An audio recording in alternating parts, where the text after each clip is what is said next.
영숙이 설거지를 하고 있던 중 갑자기 펑 하는 큰 폭발음과 함께 주방에서 화염이 치솟았습니다. 어머, 이게 무슨? 영숙은 재빨리 가스밸브를 잠그고 119에 신고했습니다. 다행히 큰 부상은 없었지만 주방 일부가 검게 그을리고 유리창이 깨졌습니다. 그런데 이상한 일이 벌어졌습니다. 여러분 그다음 이야기가 궁금하시죠? 그런데 이야기 시작하기 전에 혹시 구독과 좋아요 눌러주셨나요? 여러분의 관심 하나하나가 제게 큰 힘이 되거든요. 영상 시청 후 댓글도 부탁드려요. 이야기 시작합니다. 2024년 11월 15일 서울 강남구 대치동의 한 고급 아파트에서 박영숙 할머니의 82번째 생일 파티가 열리고 있었습니다. 47평 아파트의 거실에는 생일 케이크와 꽃다발이 놓여 있었고 의부사들 김민수와 친딸 박미영이 각자 가족들과 함께 모여들었습니다. 어머니, 생일 축하드려요. 민수가 정중하게 인사하며 꽃다발을 건넸습니다. 그의 아내 정희와 대학생 아들 준호도 함께 고개를 숙였습니다. 이어서 미영이 남편 상철, 중학생 딸 지은이와 함께 들어섰습니다. 할머니, 생일 축하해요. 지은이가 밝게 웃으며 포옹했지만 영숙은 뭔가 어색함을 느꼈습니다. 평소보다 과도하게 친절한 분위기였습니다. 특히 민수의 표정에는 긴장감이 역력했습니다. 영숙의 과거와 현재. 박영숙은 1942년생으로 젊은 시절부터 남다른 삶을 살아왔습니다. 1970년 세무사 시험에 합격한 그녀는 당시로서는 드물게 여성 전문직으로 일했습니다. 첫 번째 남편과 사별 후 홀로 아이를 키우던 중 1985년 김민수의 아버지인 김철호와 재혼했습니다. 철호는 건실한 공무원이었고 영숙은 그와의 사이에서 딸 미영을 낳았습니다. 하지만 철호도 10년 전 세상을 떠났고 영숙은 다시 혼자가 되었습니다. 40년간 세무사로 일하며 수많은 사람들의 숨겨진 재정 상태를 들여다본 영숙은 사람들의 표정, 변화를 읽는데 능숙했습니다. 특히 돈 문제로 고민하는 사람들의 미묘한 신호를 놓치지 않았습니다. 어머니, 요즘 혼자 계시기 걱정되시지 않으세요? 미영이 조심스럽게 물었습니다. 영숙은 찻잔을 놓으며 딸을 바라봤습니다. 미영의 눈가에 평소에 없던 주름이 깊게 패여 있었습니다. 왜 갑자기 그런 얘기를 하니? 아니에요. 그냥 나이도 있으시고 혹시 몸이 아프시거나 하면 저희가 바로 알기 어려우니까요. 민수가 거들었습니다. 맞아요. 어머니, 요즘 고령자 홀몸살이 사고도 많잖아요. 특히 가스나 전기 관련해서. 영숙의 눈이 번뜩였습니다. 가스와 전기를 굳이 언급하는 이유가 무엇일까요? 사건 발생. 오후 8시경 가족들이 돌아간 지 30분 후였습니다. 영숙이 설거지를 하고 있던 중 갑자기 펑 하는 큰 폭발음과 함께 주방에서 화염이 치솟았습니다. 어머, 이게 무슨? 영숙은 재빨리 가스밸브를 잠그고 119에 신고했습니다. 다행히 큰 부상은 없었지만 주방 일부가 검게 그을리고 유리창이 깨졌습니다. 그런데 이상한 일이 벌어졌습니다. 소방차가 도착하기도 전에 민수와 미영이 현장에 나타난 것입니다. 어머니, 괜찮으세요? 무슨 일이에요? 민수가 숨을 헐떡이며 달려왔습니다. 평소 대치동에서 일산까지 차로 40분은 걸리는 거리인데 너무 빨리 온 것 같았습니다. 어쩜 이렇게 빨리 왔니? 아, 근처에서 일이 있어서 다행히 금방 올 수 있었어요. 미영도 이어서 도착했습니다. 어머니, 정말 놀랐어요. 혹시 다치신 곳은? 두 사람의 표정에는 놀람보다는 오히려 안도감이 스쳐 지나갔습니다. 마치 예상했던 일이 벌어진 것처럼 말입니다. 요양원 제안. 소방서 조사가 끝난 다음 날 민수와 미영이 다시 찾아왔습니다. 이번에는 여러 장의 팸플릿을 들고 있었습니다. 어머니, 어제 일로 정말 많이 생각해 봤는데요. 민수가 조심스럽게 말을 꺼냈습니다. 혼자 계시기에는 너무 위험한 것 같아요. 만약 저희가 늦게 도착했다면 미영이 팸플릿을 펼쳐 보였습니다. 서초구에 있는 평안요양원이에요. 시설도 좋고 의료진도 상주해서 안전해요. 영숙은 팸플릿을 자세히 살펴봤습니다. 월 300만 원이라는 비용이 적혀 있었습니다. 결코 적은 돈이 아닌데 자녀들이 선뜻 지불하겠다고 나서는 것이 의외였습니다. 우리가 비용은 다 낼 테니까 어머니는 편히 계시기만 하세요. 갑자기 왜 이러니? 나는 아직 혼자서도 충분히 생활할 수 있어. 어머니, 어제 같은 일이 또 생기면 어떡해요? 저희가 매번 빨리 올 수 있는 것도 아니고. 민수의 말에 미영이 고개를 끄덕였습니다. 맞아요. 요양원에 계시면 24시간 누군가 지켜봐 주시니까 훨씬 안전해요. 영숙은 자녀들의 얼굴을 번갈아 보며 생각에 잠겼습니다. 40년간 세무사로 일하며 수많은 사람들의 거짓말을 들어본 경험이 경고하고 있었습니다. 계획의 시작. 그래, 알겠다. 영숙이 잠시 후 대답했습니다.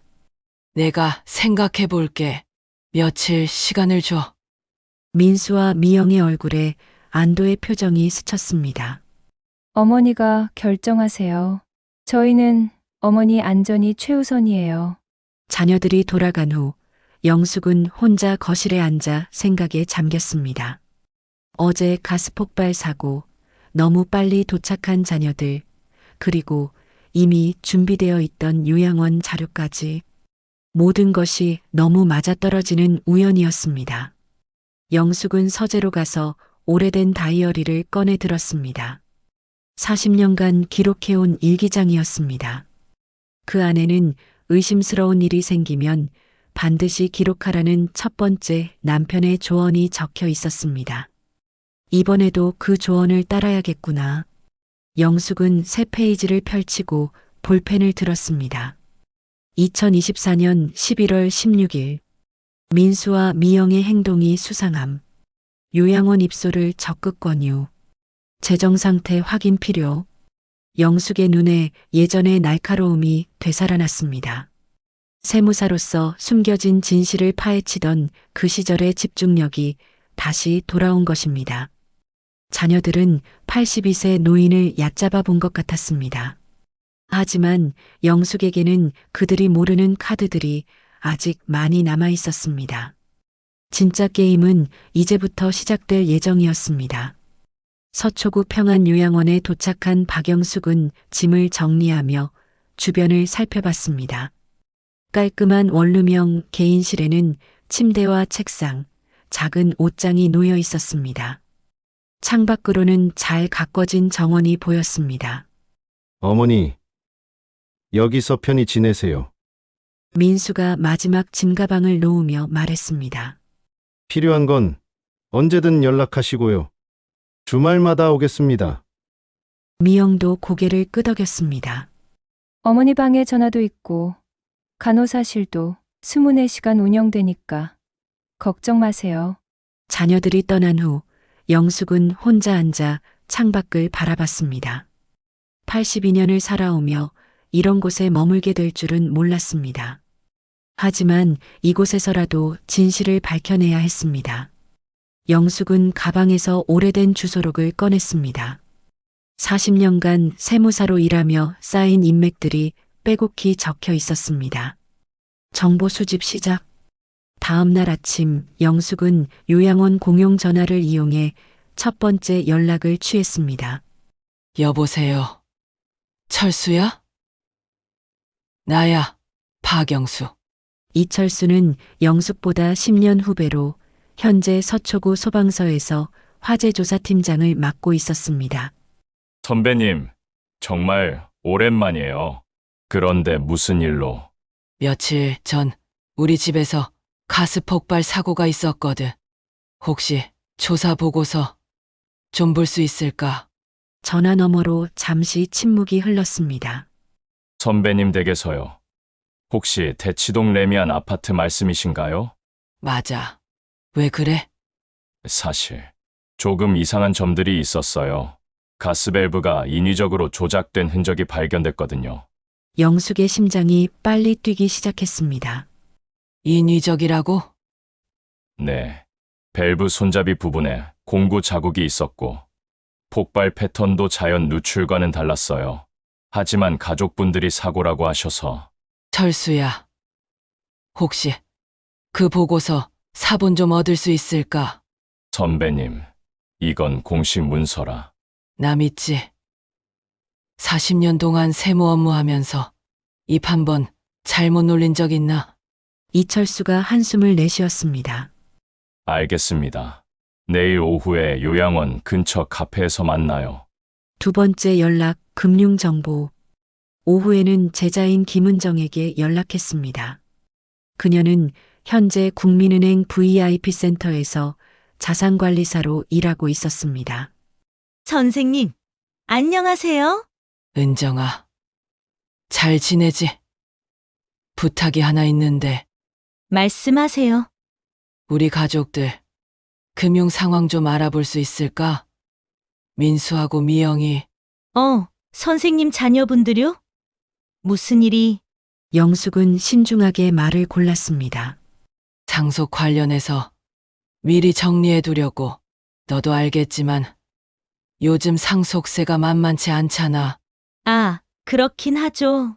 하지만 선생님, 이건 개인정보라 공식적인 건 아니고 그냥 대략적인 상황만.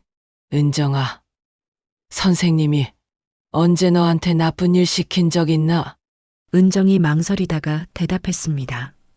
내일 점심시간에 전화드릴게요. 조심스럽게 알아보겠습니다. 진실의 편린들. 다음 날 오후 영숙은 요양원 근처 카페에서 이철수를 만났습니다. 그는 서류 봉투를 조심스럽게 건넸습니다. 선배님, 이거 절대 다른 곳에 유출되면 안 돼요. 고마워. 철수야. 영숙은 화재조사 보고서를 꼼꼼히 읽어봤습니다. 전문 용어들이 많았지만 핵심은 명확했습니다. 가스밸브가 특수 공구로 조작되었고 폭발 시점도 계산된 것 같다는 내용이었습니다. 철수야. 이 정도면 방화 아니야? 사실 그렇게 판단했는데 피해자 가족들이 모두 사고라고 주장하셔서 더 이상 수사가 진행되지 않았어요. 영숙은 고개를 끄덕였습니다. 자녀들이 수사를 막은 것입니다.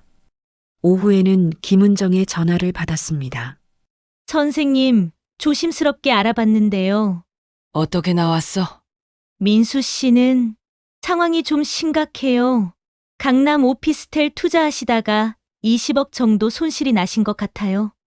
현재 대출 잔액이 18억 정도 되고요. 영숙이 입을 다물지 못했습니다. 미영 씨도 마찬가지예요. 남편분 사업이 부도나면서 전세자금 대출까지 연체 상태거든요. 두 분 다 신용등급이 많이 떨어진 상태입니다. 그렇게 심각한 줄 몰랐네. 그리고 선생님, 한 가지 더 이상한 점이 있어요. 뭔데? 최근에 두 분이 세무법인에 상속세 절세 방안을 문의하셨더라고요. 그것도 여러 곳에.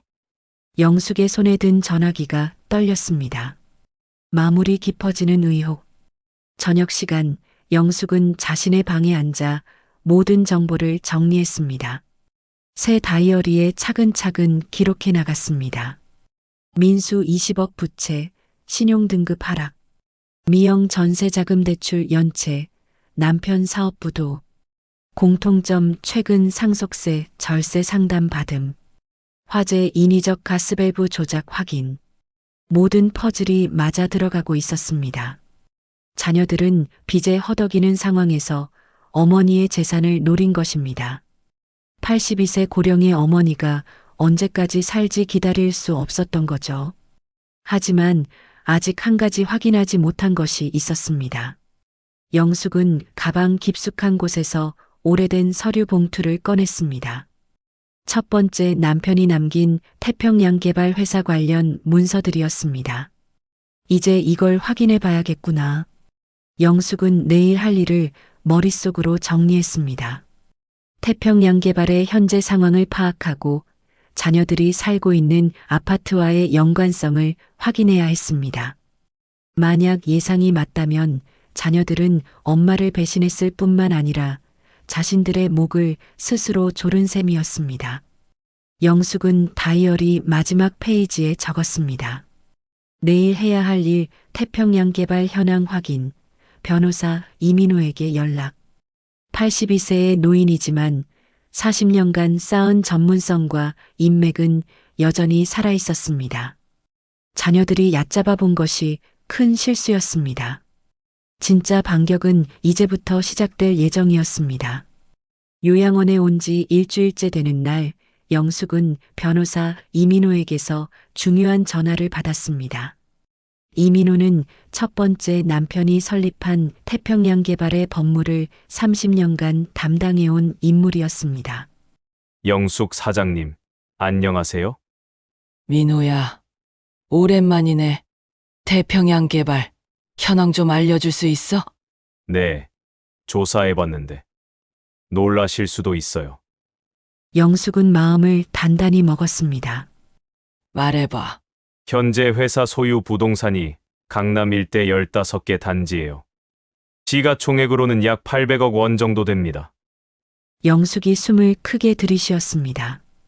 첫 번째 남편이 세상을 떠난 지 35년, 부동산 가격이 이렇게까지 올랐다니. 그런데 민호야, 혹시 민수하고 미영이가 살고 있는 아파트들도 네, 맞습니다. 두 분이 거주하시는 아파트 모두 저희 회사 소유입니다. 지금까지 시세의 8분의 1 정도로 임대료를 받아왔고요. 영숙의 손이 떨렸습니다. 자녀들은 20년 넘게 어머니 소유의 땅에서 거의 공짜로 살아왔던 것입니다. 정계부 절망적 현실 확인. 다음 날 오후 영숙은 또 다른 충격적인 소식을 들었습니다. 세무사 동료 박윤희로부터 온 전화였습니다. 영수가 내 얘들이 최근에 우리 사무소에 왔었어. 무슨 일로? 상속세 절세 방안 상담받으러. 그런데 내용이 좀. 박윤희가 잠시 망설였습니다. 어떤 내용인데? 고령 부모의 요양원 입소 후 재산 증여를 통한 절세 방법을 물어봤어. 특히 부모가 치매나 거동불편 진단을 받을 경우에 법적 효력까지. 영숙은 전화기를 꽉 쥐었습니다. 그래서 뭐라고 했어? 당연히 안 된다고 했지. 그런 식으로 증여하면 국세청에서 무효 처리한다고. 그런데 걔들 표정이 어땠는데? 뭔가 이미 계획을 세워놓은 것 같더라고. 전화를 끊은 후 영숙은 혼자 앉아 상황을 정리했습니다. 자녀들의 계획이 점점 명확해졌습니다. 어머니를 요양원에 보낸 후 치매나 거동불편 진단을 받게 하고 그 틈에 재산을 처분하려는 것이었습니다. 자녀들의 방문 위기의 심화. 주말이 되자 민수와 미영이 함께 찾아왔습니다. 평소보다 표정이 밝았습니다. 어머니, 요양원 생활은 어떠세요? 미영이 과일 바구니를 놓으며 물었습니다. 괜찮아. 그런데 너희 왜 이렇게 좋아 보이냐? 민수가 의자를 가까이 당기며 앉았습니다. 어머니, 사실 좋은 소식이 있어서 왔어요. 무슨 소식? 대치동 아파트 관련해서요. 부동산 중개업소에서 연락이 왔는데 매입 희망자가 있대요. 영숙의 심장이 빨리 뛰기 시작했습니다. 갑자기 무슨 소리야? 미영이 거들었습니다. 어머니, 요즘 강남 아파트 값이 많이 올랐잖아요. 지금 팔면 상당한 차익을 볼 수 있어요. 내가 팔겠다고 한 적 없는데. 민수의 표정이 조금 굳어졌습니다. 어머니, 어차피 이제 혼자 살기도 어려우시고 여기서 편히 지내시는 게 낫지 않을까요? 그리고 팔고 나면 상속세 부담도 줄어들고 저희도 어머니 요양비를 더 넉넉하게 드릴 수 있어요. 영숙은 자녀들의 얼굴을 번갈아 보았습니다. 그들의 눈에는 간절함이 보였습니다. 너희가 왜 그렇게 급해하는지 모르겠네. 급한 게 아니라 기회가 좋을 때 처분하는 게 민수야, 엄마가 아직 정신이 멀쩡한데 왜 내 재산을 내가 처분하려고 해? 분위기가 급격히 차가워졌습니다. 어머니, 그런 뜻이 아니에요. 어머니를 위해서. 내가 판단할 일이야. 더 이상 이런 얘기하지 마라. 자녀들이 돌아간 후 영숙은 깊은 절망감에 빠졌습니다. 이제 그들의 계획이 명확해졌습니다. 아파트를 서둘러 처분하고 어머니를 요양원에 묶어두려는 것이었습니다. 마무리 희망의 단서 발견. 그날 밤 영숙은 잠들지 못하고 창밖을 바라봤습니다. 82년을 살아오며 가장 막막한 순간이었습니다.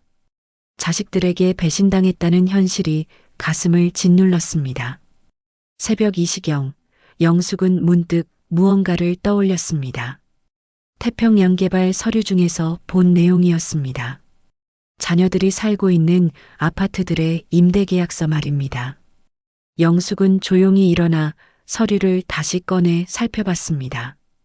임대계약서에는 분명히 임대인의 사전 동의 없이는 전매나 양도가 불가하다는 조항이 있었습니다. 그래, 이거구나. 영숙의 눈에 다시 생기가 돌았습니다. 자녀들은 어머니 소유의 대치동 아파트만 처분하려 하고 있었습니다.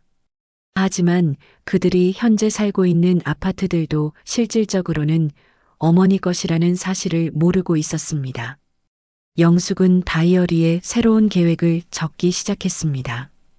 1단계 태평양개발 이사진 소집 임대계약 재검토. 2단계 자녀들 아파트 임대료 정상화 준비. 3단계 법적 대응 방안 수립. 40년간 세무사로 일하며 수많은 탈세자들과 맞서온 경험이 되살아났습니다. 이번에는 자신의 자녀들이 상대였지만 원칙은 같았습니다. 영숙은 휴대폰을 들고 이민호에게 문자를 보냈습니다. 월요일 오전 10시 태평양개발 이사회 소집 요청. 중요한 안건 있음. 82세의 나이지만 아직 포기할 때가 아니었습니다. 오히려 이제부터가 진짜 시작이었습니다. 자녀들이 어머니를 얕잡아 본 것이 그들의 가장 큰 실수였습니다. 영숙은 창밖 새벽 하늘을 바라보며 조용히 다짐했습니다. 기다려라. 얘들아, 엄마가 누군지 이제 제대로 보여줄게. 첫 번째 남편에게서 배운 강인함과 두 번째 남편에게서 배운 인내심, 그리고 40년간 쌓은 전문성이 하나로 모아지는 순간이었습니다. 진짜 역습은 월요일부터 시작될 예정이었습니다.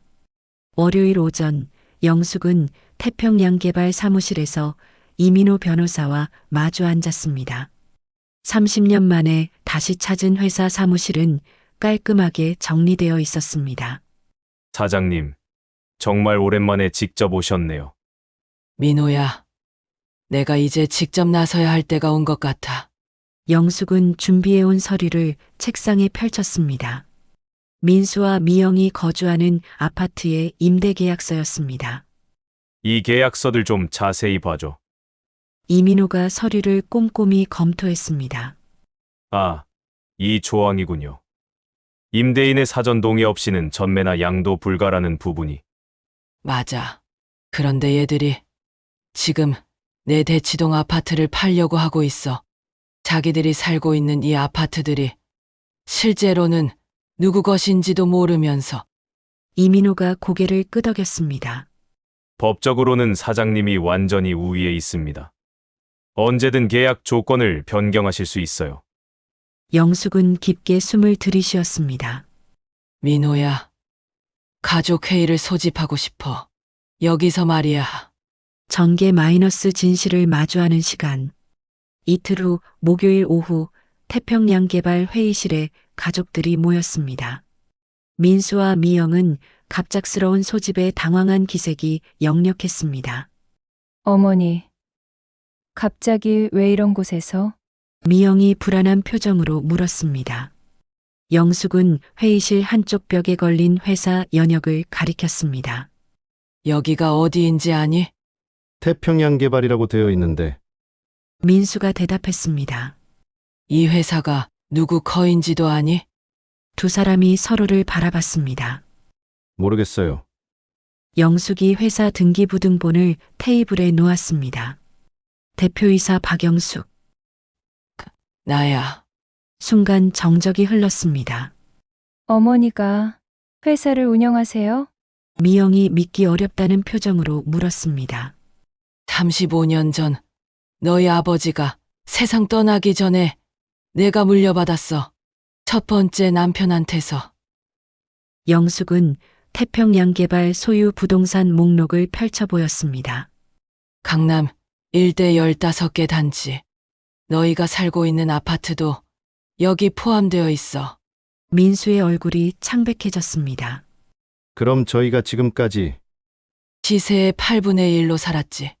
20년 넘게. 깊어지는 대화. 영숙은 자리에서 일어나 창밖을 바라봤습니다. 너희가 요즘 힘들다는 것 알고 있어. 어머니, 민수 너는 20억 빚이 있고 미영 너는 전세자금 대출 연체 중이지. 두 사람이 고개를 숙였습니다. 그래서 내 아파트를 팔려고 한 거고. 미영이 눈물을 글썽이며 말했습니다. 어머니, 저희가 정말 어려워서. 그건 알겠어. 하지만 왜 나한테 솔직하게 말하지 않았니? 민수가 무릎을 꿇었습니다. 죄송합니다, 어머니. 어머니한테 짐이 되기 싫어서. 짐. 내가 언제 너희를 짐이라고 했니? 영숙의 목소리에 서운함이 배어 있었습니다. 40년 동안 세무사 일하면서 번 돈. 그리고 첫 번째 남편이 남긴 재산. 모든 게 결국엔 너희 몫이야. 어머니, 하지만 나를 속이고 거짓말하고 심지어 영숙이 화재조사 보고서를 꺼냈습니다. 가스밸브를 조작해서 사고를 만들어낸 것까지는 용서할 수 없어. 진심 어린 고백의 시간. 미영이 먼저 입을 열었습니다. 어머니, 정말 죄송해요. 저희가 너무 절망적이었어요. 상철이 사업이 망하고 아이 학비는 밀리고 정말 막막했어요. 민수도 고개를 들었습니다. 저도 마찬가지였어요. 오피스텔 투자가 완전히 실패하고 은행에서는 독촉만 하고 그래서 어머니를 해치려고 한 거니? 해치려던 게 아니에요. 그냥 사고처럼 보이게 해서 보험금을. 영숙이 손을 들어 말을 멈췄습니다. 됐어. 이제 그만하자. 마무리 새로운 시작을 위한 조건. 영숙은 다시 자리에 앉았습니다. 이제부터 조건을 말할 테니 잘 들어. 두 사람이 긴장한 표정으로 바라봤습니다. 첫째, 내 대치동 아파트 매매 얘기는 완전히 포기해. 네, 둘째, 너희가 살고 있는 아파트 임대료를 정상가로 올릴 거야. 민수와 미영이 놀란 표정을 지었습니다. 어머니, 그럼 저희가. 아직 다 말하지 않았어. 정상가로 올리되 너희가 감당할 수 있는 선에서. 영숙이 계산기를 꺼내 보였습니다. 현재 시세의 절반 정도. 그리고 민수는 오피스텔 대출, 미영은 전세자금 대출 정리할 수 있도록 도와줄게. 어머니, 셋째, 매주 토요일마다 번갈아 가면서 요양원에 와. 진짜 안부를 묻기 위해서 미영이 눈물을 흘리며 고개를 끄덕였습니다. 넷째, 앞으로는 무슨 일이 있어도 나한테 솔직하게 말해. 가족이니까. 민수가 일어나 어머니 앞에 무릎을 꿇었습니다. 어머니, 정말 죄송합니다. 앞으로는 절대로 거짓말하지 않겠습니다. 미영도 함께 무릎을 꿇었습니다. 어머니, 저희가 정말 잘못했어요. 용서해 주세요. 영숙은 두 자녀의 손을 잡았습니다. 용서는 했어. 하지만 신뢰는 다시 쌓아야 해. 희망찬 마무리. 회의가 끝난 후 영숙은 이민호와 마주 앉았습니다. 사장님, 결정 잘하신 것 같아요. 가족이니까 결국엔 서로 도와야지. 그런데 정말 요양원에 계속 계실 건가요? 영숙이 미소를 지었습니다. 당분간은 거기도 나름 괜찮더라고. 그리고 영숙은 창밖 서울 시내를 바라봤습니다. 요양원 근처에 작은 세무 상담소라도 열까 해. 아직 할 일이 남아있어. 이민호가 놀란 표정을 지었습니다. 82세에 새로 시작하시겠다고요? 나이는 숫자일 뿐이야. 경험과 지혜는 아직 쓸모가 있어. 그날 저녁 요양원으로 돌아온 영숙은 일기장에 적었습니다. 가족이 다시 하나가 되었다. 비록 상처는 있지만 이제 함께 치유해 나갈 수 있을 것 같다. 82세에 찾은 새로운 희망. 창밖으로 석양이 지고 있었지만 영숙의 마음은 오히려 밝아지고 있었습니다. 진짜 유산은 돈이 아니라 가족 간의 신뢰와 사랑이라는 것을 이제야 깨달았습니다. 가족회의가 끝난 지 한 달이 지났습니다. 매주 토요일마다 민수와 미영이 번갈아 요양원을 찾아왔습니다. 첫 방문 때의 어색함은 이제 사라졌습니다. 어머니, 오늘 컨디션은 어떠세요? 이번 주는 미영의 차례였습니다. 손에는 영숙이 좋아하는 단팥빵을 들고 있었습니다. 괜찮아. 요즘 할 일이 생겨서 바빠. 무슨 일요? 영숙이 책상 위의 서류들을 가리켰습니다. 요양원 옆에 세무 상담소 여는 준비하고 있어. 미영의 눈이 커졌습니다. 어머니가 직접요? 82세라고 손가락 빨고 있을 건 아니잖아. 경험이 아까우니까. 미영이 환하게 웃었습니다. 정말 대단하세요. 상철이가 들으면 깜짝 놀랄 거예요. 정계 변화하는 관계들. 다음 주 토요일에는 민수가 찾아왔습니다. 예전보다 얼굴에 여유가 생겼습니다. 어머니, 좋은 소식이 있어요. 뭔데? 오피스텔 대출 절반 정리했어요. 어머니 도움으로 영숙이 고개를 끄덕였습니다. 그래. 다행이구나. 준호 대학 등록금은 어떻게 됐고? 그것도 해결됐어요.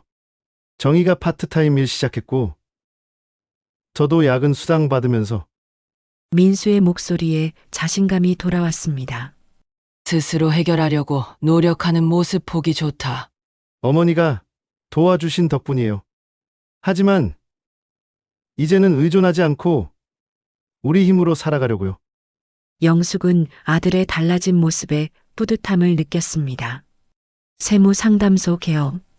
2달 후 평안요양원 맞은편에 작은 상담소가 문을 열었습니다. 영숙 세무상담소라는 간판이 걸렸습니다. 개업 첫날 가족들이 모두 모였습니다. 민수, 미영, 그리고 손주들까지. 할머니 정말 멋있어요. 손녀 지은이가 박수를 쳤습니다. 82세의 창업이라니 존경스러워요. 손자 준호도 엄지를 치켜 세웠습니다. 영숙은 조그만 사무실을 둘러봤습니다. 책상 하나, 의자 2개, 간단한 서류함이 전부였지만 마음이 뿌듯했습니다. 이제 진짜 시작이야. 첫 번째 고객. 일주일 후 첫 번째 고객이 찾아왔습니다. 60대 남성으로 자영업자였습니다.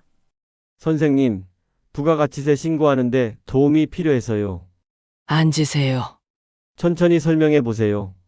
영숙은 40년간 쌓인 경험을 바탕으로 차근차근 상담해 주었습니다.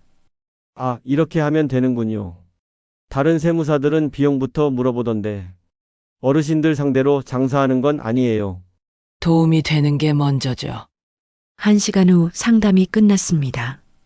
선생님, 상담비는 첫 고객이니까 서비스예요. 다음에 또 어려운 일 있으면 오세요. 그 남성이 깊이 인사하며 나갔습니다. 과거를 돌아보며 저녁에 영숙은 요양원 정원을 산책했습니다. 동료 어르신인 김할아버지가 함께 걸었습니다. 영숙 씨, 요즘 정말 활기차 보여요. 할 일이 있으니까 그렇겠지요. 자녀분들과는 어떻게 됐어요? 예전에 많이 힘들어 하시던데. 영숙이 잠시 걸음을 멈췄습니다. 처음엔 배신감이 컸어요. 내가 낳아 기른 자식들이 날 그렇게 대하다니. 지금은 어떠세요? 이해하게 됐어요. 사람이 절망적이면 판단력이 흐려지잖아요. 김할아버지가 고개를 끄덕였습니다. 용서하기 쉽지 않았을 텐데. 가족이니까요. 혈육을 어떻게 계속 미워하고 살겠어요. 손주들과의 시간. 다음 주말 손주들이 상담소를 구경하러 왔습니다. 할머니, 여기서 일하시는 거 보니까 완전 프로세요. 지은이가 감탄했습니다. 할머니한테 세무 공부 배우고 싶어요. 준호가 진지하게 말했습니다. 정말이야? 네. 대학에서 경영학 전공하는데 실무는 할머니한테 배우는 게 최고일 것 같아요. 영숙의 얼굴에 미소가 번졌습니다. 그래. 방학 때 와서 도와줘. 할머니가 다 가르쳐 줄게. 깨달음의 순간. 어느 날 저녁 영숙은 일기를 쓰며 생각에 잠겼습니다. 처음에는 복수만 생각했다. 나를 배신한 자식들에게 똑같이 당하게 해주고 싶었다. 하지만 복수는 아무것도 해결하지 못한다는 걸 깨달았다. 펜을 잠시 멈추고 창밖을 바라봤습니다. 진짜 유산은 돈이 아니었다. 서로 믿고 사랑하는 마음이었다. 그리고 어려울 때 함께 이겨내는 힘이었다. 마무리 희망의 메시지. 6개월 후 영숙 세무상담소는 동네에서 소문난 곳이 되었습니다. 매일 3-4명의 고객이 찾아왔습니다. 어머니, 정말 자랑스러워요. 미영이 상담소에서 영숙과 마주 앉았습니다. 무엇이?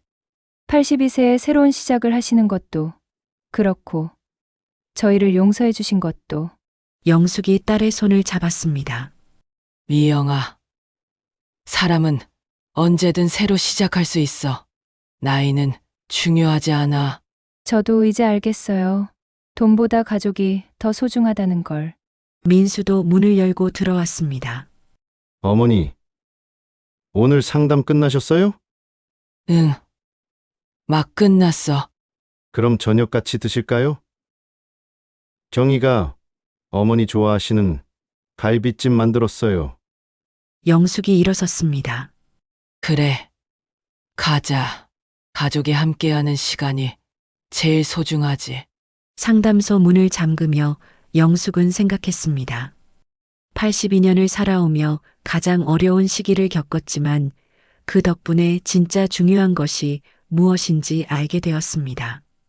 재산도 중요하고 성공도 중요하지만 결국 곁에 있어줄 사람들이 있다는 것이 가장 큰 행복이었습니다. 영숙은 가족들과 함께 저녁 식사를 하러 가면서 마음속으로 다짐했습니다. 앞으로 남은 시간 동안 사랑하는 사람들과 더 많은 추억을 만들어야지. 석양이 지는 서울 하늘 아래 82세 할머니의 새로운 인생 2막이 시작되고 있었습니다. 세월은 누구에게나 흐르지만 사랑과 용서로 다시 시작하는 용기는 나이를 불문한다는 진실을 보여주며 가족회의가 끝난 지 한 달이 지났습니다. 매주 토요일마다 민수와 미영이 번갈아 요양원을 찾아왔습니다.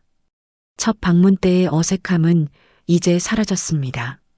어머니, 오늘 컨디션은 어떠세요? 이번 주는 미영의 차례였습니다. 손에는 영숙이 좋아하는 단팥빵을 들고 있었습니다. 괜찮아. 요즘 할 일이 생겨서 바빠. 무슨 일이요? 영숙이 책상 위에 서류들을 가리켰습니다. 요양원 옆에 세무상담소 여는 준비하고 있어. 미영의 눈이 커졌습니다. 어머니가 직접요? 82세라고 손가락 빨고 있을 건 아니잖아. 경험이 아까우니까. 미영이 환하게 웃었습니다. 정말 대단하세요.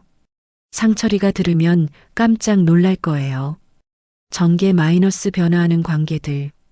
다음 주 토요일에는 민수가 찾아왔습니다. 예전보다 얼굴에 여유가 생겼습니다. 어머니, 좋은 소식이 있어요. 뭔데? 오피스텔 대출 절반 정리했어요. 어머니 도움으로. 영숙이 고개를 끄덕였습니다. 그래, 다행이구나. 준호 대학 등록금은 어떻게 됐고? 그것도 해결됐어요. 정희가 파트타임 일 시작했고, 저도 야근 수당 받으면서 민수의 목소리에 자신감이 돌아왔습니다. 스스로 해결하려고 노력하는 모습 보기 좋다. 어머니가 도와주신 덕분이에요. 하지만 이제는 의존하지 않고 우리 힘으로 살아가려고요. 영숙은 아들의 달라진 모습에 뿌듯함을 느꼈습니다. 세무상담소 개업. 2달 후 평안요양원 맞은편에 작은 상담소가 문을 열었습니다. 영숙 세무상담소라는 간판이 걸렸습니다. 개업 첫날 가족들이 모두 모였습니다. 민수, 미영, 그리고 손주들까지. 할머니, 정말 멋있어요. 손녀 지은이가 박수를 쳤습니다. 82세의 창업이라니 존경스러워요. 손자 준호도 엄지를 치켜 세웠습니다. 영숙은 조그만 사무실을 둘러봤습니다. 책상 하나, 의자 2개, 간단한 서류함이 전부였지만 마음이 뿌듯했습니다. 이제 진짜 시작이야. 첫 번째 고객. 일주일 후 첫 번째 고객이 찾아왔습니다. 60대 남성으로 자영업자였습니다. 선생님, 부가가치세 신고하는데 도움이 필요해서요. 앉으세요. 천천히 설명해 보세요. 영숙은 40년간 쌓인 경험을 바탕으로 차근차근 상담해 주었습니다. 아, 이렇게 하면 되는군요. 다른 세무사들은 비용부터 물어보던데 어르신들 상대로 장사하는 건 아니에요. 도움이 되는 게 먼저죠. 1시간 후 상담이 끝났습니다. 선생님, 상담비는 첫 고객이니까 서비스예요. 다음에 또 어려운 일 있으면 오세요. 그 남성이 깊이 인사하며 나갔습니다. 과거를 돌아보며 저녁에 영숙은 요양원 정원을 산책했습니다. 동료 어르신인 김할아버지가 함께 걸었습니다. 영숙 씨, 요즘 정말 활기차 보여요. 할 일이 있으니까 그렇겠지요. 자녀분들과는 어떻게 됐어요? 예전에 많이 힘들어 하시던데. 영숙이 잠시 걸음을 멈췄습니다. 처음엔 배신감이 컸어요. 내가 낳아 기른 자식들이 날 그렇게 대하다니. 지금은 어떠세요? 이해하게 됐어요. 사람이 절망적이면 판단력이 흐려지잖아요. 김할아버지가 고개를 끄덕였습니다. 용서하기 쉽지 않았을 텐데. 가족이니까요. 혈육을 어떻게 계속 미워하고 살겠어요. 손주들과의 시간. 다음 주말 손주들이 상담소를 구경하러 왔습니다. 할머니, 여기서 일하시는 거 보니까 완전 프로세요. 지은이가 감탄했습니다. 할머니한테 세무 공부 배우고 싶어요. 준호가 진지하게 말했습니다. 정말이야? 네. 대학에서 경영학 전공하는데 실무는 할머니한테 배우는 게 최고일 것 같아요. 영숙의 얼굴에 미소가 번졌습니다. 그래, 방학 때 와서 도와줘. 할머니가 다 가르쳐 줄게. 깨달음의 순간.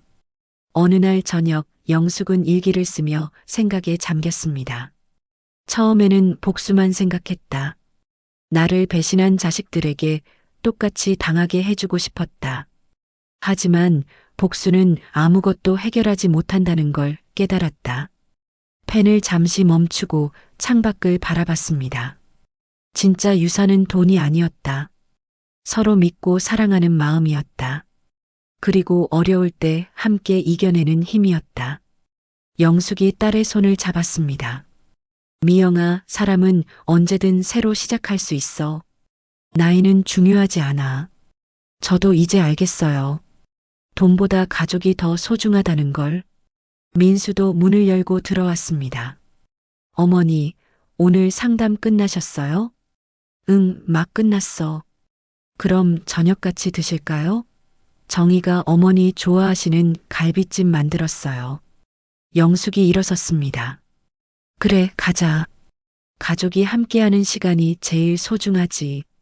상담소 문을 잠그며 영숙은 생각했습니다.